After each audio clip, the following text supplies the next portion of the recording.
Good evening, everybody. Welcome to Carrow Road. I'm here in the aftermath of a game that has finished Norwich City 3, Portsmouth 5. It is a fifth defeat in 7 for Norwich City. It's their biggest defeat at Carrow Road outside of the top flight since that infamous 7-1 defeat to Colchester in 2009 in terms of goals that obviously the opponents have scored, 5. They haven't done that since then.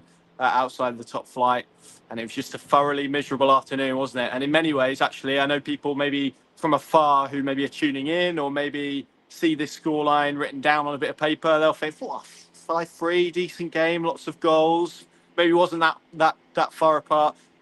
Portsmouth could have won this by considerably more than they did, and the scoreline flatters Norwich City in terms of how close this was because they were so far off it. It was an abject, diabolical performance, really.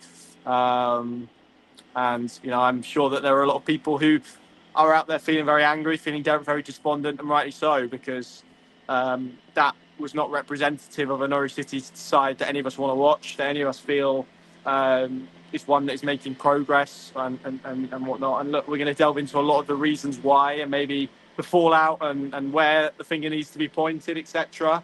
But the reality is that display today, that performance today, was so far short of the levels of anything really that we've come to expect from this football club in a long period of time. And that's that about Colchester and the defeat that shows it. And the reality is it was too easy for Portsmouth today, who've had a really poor away record. They've won 2 championship games outside of Fratton Park all season prior to today. Only Plymouth have won less or fewer. And yet they come to Carrow Road and it's like a procession and they could score as many as they like. And in reality, it's only because they took the foot off the gas that probably this hasn't ended in complete embarrassment for Norwich City. But it has ended in embarrassment. And for so many of these fans in this place prior to the final whistle going, there was empty seats. Those who stayed in really just wanted to make their feelings heard, and they've got every right to do that. And the players, as they walked round, needed to take it and needed to hear it because it was a really shocking day.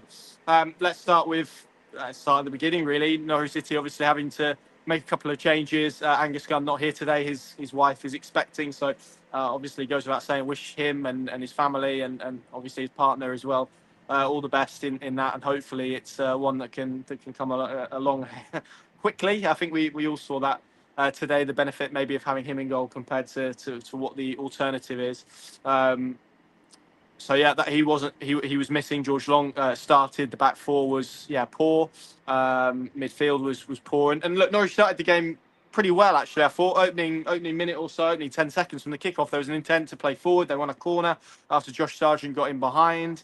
There was some vibrancy about their play. There was some interesting tactical stuff. They were playing more of a 4-4-2, and it became quite fluid. And then it was targeted really because I think Matt Ritchie went to press and there wasn't a lot behind him, and they were having joy actually at playing down that left side. Sainz was tucking in, Schwartau was in a wider position, McLean was left back, and they were having joy. They were playing through Portsmouth at points, and as ever with this group, as soon as they found some adversity or they were hit with some problems, they just crumble and collapse and fall into a hole and completely capitulate. And that's what we saw this afternoon. And there's so much space, and I think this maybe has been a lost point in Norwich City as the season has progressed. The amount of space that they give up in central areas, we talk about the defensive issues so readily, is alarming, and it hasn't gotten any better all season really. And you look at the goals, number 2 I think it was, which Ritchie puts in, that comes from a central position where there's not enough bodies in the middle of the pitch. And even the last one, which was swept in, you look at the spaces that they afford teams in central areas. It's one that's not really measured by stats, so it's hard maybe to spot with a human eye. But they were light and they were lightweight in midfield, and that was disappointing. Portsmouth went ahead, deservedly so. Norwich then equalised actually from a set piece from right, just down here, flicked on at the front post. That is one thing, one positive, I guess we could say today. They did get a bit of joy out of set pieces, and it was flicked on by McLean, I think it was. Or went all the way through, was cleared off the line and fell to Josh Sargent. And you cannot give him the ball there. It's 15 for the season, 15 in 29, I think it was. The concern around him is that he's gone off with a shoulder injury. And at 1-1, Norwich had a really good chance, actually, from the left-hand side, across from Schwartau, I think it was, to Callum Fisher.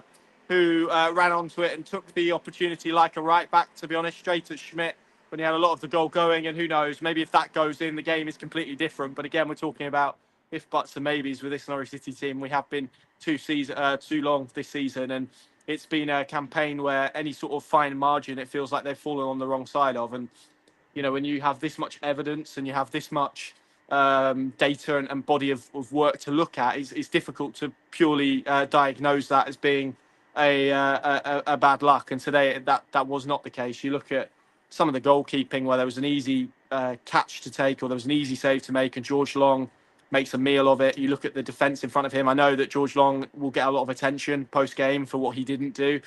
I think that also needs to be extended to the defence, who are calamitous, who are diabolical for a lot of that. You look at the second goal and the amount of space, not just that Josh Murphy has to roam into to cut back the ball, but also look at the amount of space that Matt Ritchie has in the middle of the box, unmarked, to make first contact on a cutback. Everyone can see when Josh Murphy is in that position, that's coming across your goal. That is coming across and being pulled back. And yet nobody in yellow and green, as has been the case so often this season, is capable of reading it. And it's an ability point, but it's also just an intelligence point, a football intelligence point. And it's bad. And to concede the goals, and we were talking about that on the opening day at Oxford, the goals that they conceded there, to be game 43 in a season, and to still be conceding soft goals, poor goals, it's bad, and questions have, as I've heard them today, been asked about that in the press conference, and it cannot be afforded to continue, because if it does, irrespective of long-term projects or transitions or all of that, any words you want to prescribe to it, performances like today, the goals that Norwich City conceded, they are the type of games, and it is the type of run of form that gets head coaches sacked. I'm not saying that's what's going to happen tonight, and in my view, that's not the answer at the moment. And I'll come on a little bit more to that later on. But someone, actually, it was a Norwich fan, came to the front of the press box actually to me and said the same. That is a performance that gets head coaches the sack, and it is. And this is where I do want to be critical, because I'm so conscious. I do these every game. It's so easy, particularly so close to the full-time whistle, to be emotional, to be reactionary, to maybe say things that you regret. And it can sometimes be, I think, a lazy criticism that's thrown about a little bit too much when people say, well, the players didn't want it and they chucked it in and there wasn't that enthusiasm or desire in that group. And I'm often so loath to use that and to use that as a bat to hit players around the heads with, because it's difficult, because only they ultimately can answer whether or not that's the case. Tonight, I find myself in a position, and have done all afternoon really, of questioning 5, 6, 7 of those Norwich City players that were on the pitch at points this afternoon about losing the ball, not tracking back, walking, not showing any sort of effort or endeavour when they lose the ball. Having no desire to be in a cohesive shape, having no desire to defend, having no desire to represent the club, to represent themselves or to represent their teammates in a positive light. Forget the beach. It would be nice if this Norwich City group were on the beach compared to where they are at the moment. They might as well be on the moon, a lot of them, because they're certainly not here and they're not in the moment, and they are not playing as Norwich City players should represent themselves. And so much gets aimed at head coaches and at managers and other people at football clubs. And I often think players can get a little bit of an easy ride at points. This group should not get an easy ride after tonight, because that was poor. And I felt it at Plymouth. Some players, I'm not going to name them individually, because I think we all know who I'm talking about, and we can all probably point to them, and I'm loath to do that when they're not here to defend themselves. But I think we can all point to the players maybe that are looking like that, and that's all we can give. They are looking like they have down tools and given up, and that their heads away, whether it's because they know the club is making a decision on them, whether it's because they feel that they are too good at this moment in time, or they're plotting their next career move or whatever. And look, it's human nature. I get that when there's uncertainty, when players are in a position that naturally they begin to think about what comes next, like fans are at this moment in time. Players will be having those same thoughts. It's understandable, maybe even, to why that's the case. But that's the case at every single club where there's uncertainty up and down the country. I heard Paul Heckingbottom speaking about it to an extent at Preston, and there'll be various others who are in mid-table.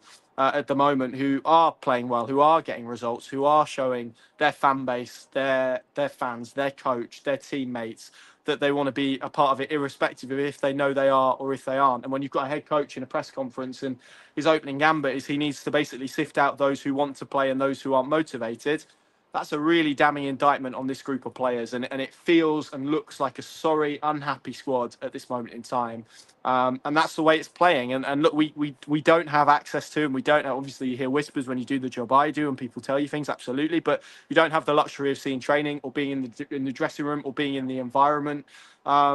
But it just looks like a group of players that, on the beach or whatever you wanna label it as. It's just basics, not jogging back, not pressing. There was a moment in the 5th minute where Johannes Oftorp is urging a Norwich City player to press the ball, and they just do not do it. They don't respond to it. They don't go and press. They don't show any willingness to defend.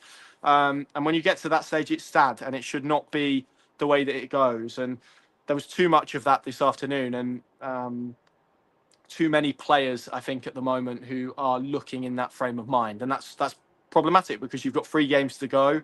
This is a football club that should not be carrying players, should not be having players dreaming of maybe what's to come or looking at the quickest flight out of here. And that should be, I think, where a lot of the focus is tonight. And ultimately, it's brought into focus, I think, just how much there is to do. And I want to take you back to Watford and post-match at Vicarage Road, where Norwich City had won 1-0. It was the 1st of February. They were 2 points off the playoffs. They had 42 points. I think West Brom had 44. Since that run, that's been 12 games since then. Norwich City have won 2. They've lost 5 of their last 7.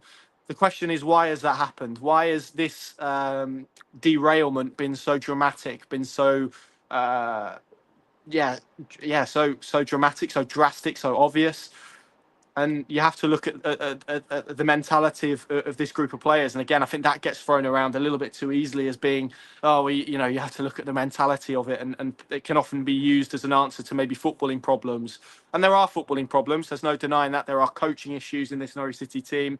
Defensively, they've been abject for a lot of the season. You can see that. It's not the goals scored. They score enough goals. You score 3 goals at home in any game, it should be enough to come away with 3 points. It's the goals they concede. It's their defensive structure. You look at Portsmouth today, and they were well structured. They were well coached. They carried out their tasks expertly. I thought Josh Murphy was the best player on the pitch, and it's not difficult to see where those problems are.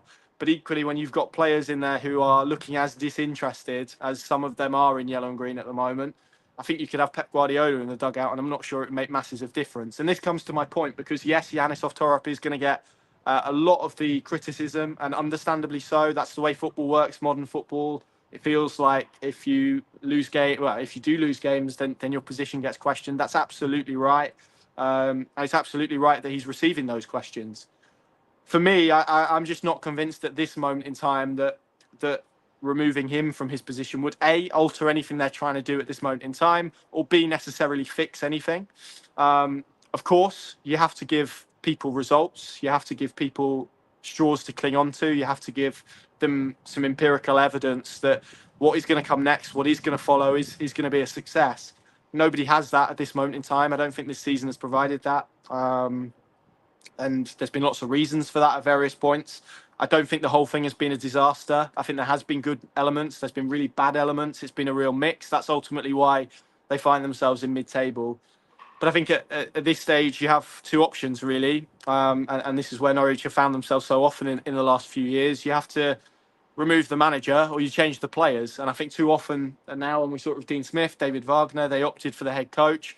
It feels to me now like it's about time they churn the squad and they change this group of players, because even some of the players that you look at in leadership positions who've been here for substantial periods of time, some of them 1 or 2 years, some of them more so, and they've got experience and qualities.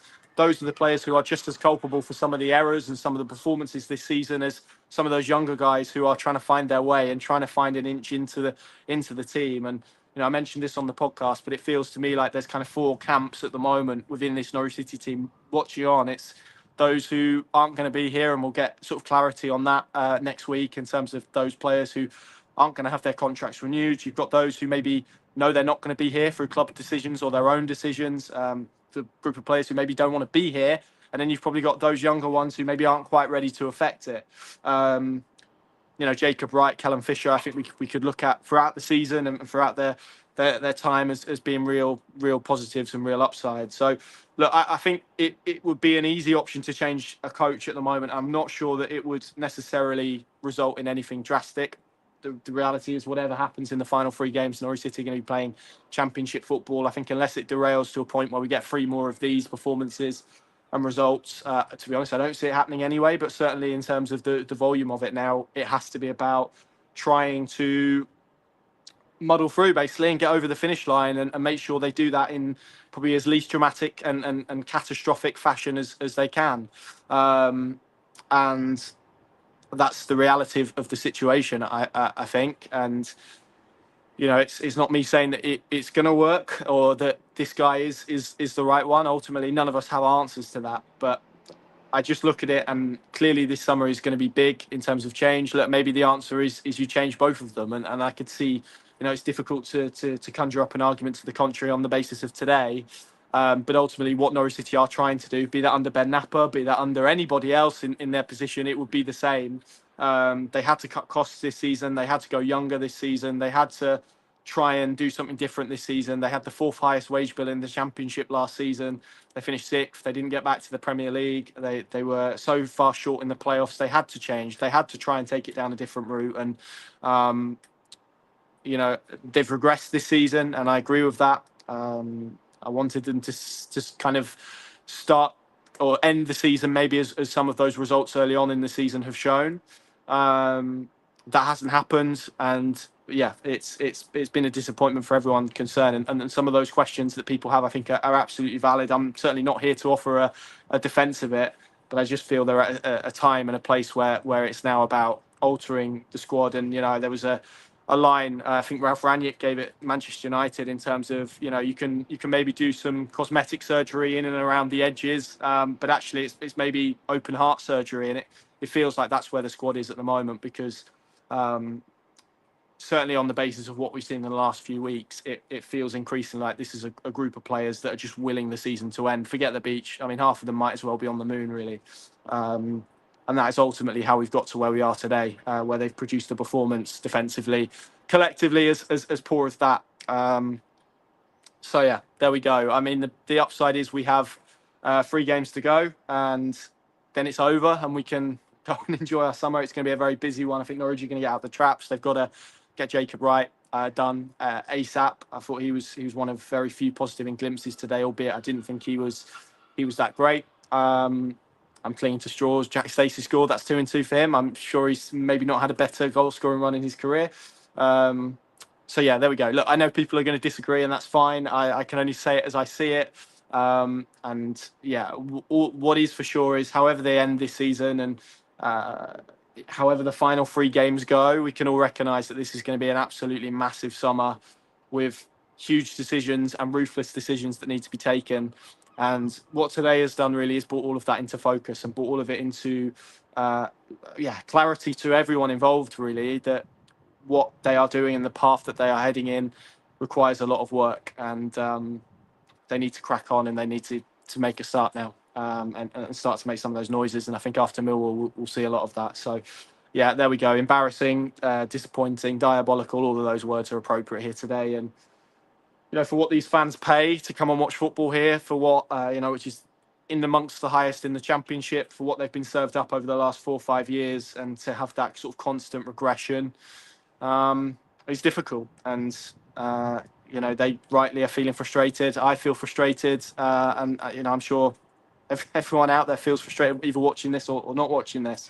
But I think we've all had a little bit too much now of kind of talking and trying to fix issues. It now needs to be genuine steps. Sadly, after 43 games, this group has shown us it's not going to change. This is what they are. And now it's about just getting over the finish line and trying to end it in some sort of, I don't know what the word is, but try and end it as well as they can. That seems like a good place to leave it. Pinken.com, if you can stomach it, the place to go. We'll have plenty more analysis and reaction to this. We're going to go and record a podcast. I'm sure the gents will maybe offer their 2 pence worth as well. Obviously, you can leave comments down below. I can see them flooding into the side of people disagreeing, and that's all fine as well. That's what football's about. it would be boring if we all agreed with each other all of the time, and ultimately none of us know 100% how it's going to go or what the answer is, and we don't get to make the decisions either. So yeah, it's a big few weeks and a big few months for this football club, I think. Thank you very much for watching. Enjoy your Easter as well. Happy Easter to everyone out there, and we'll see you soon.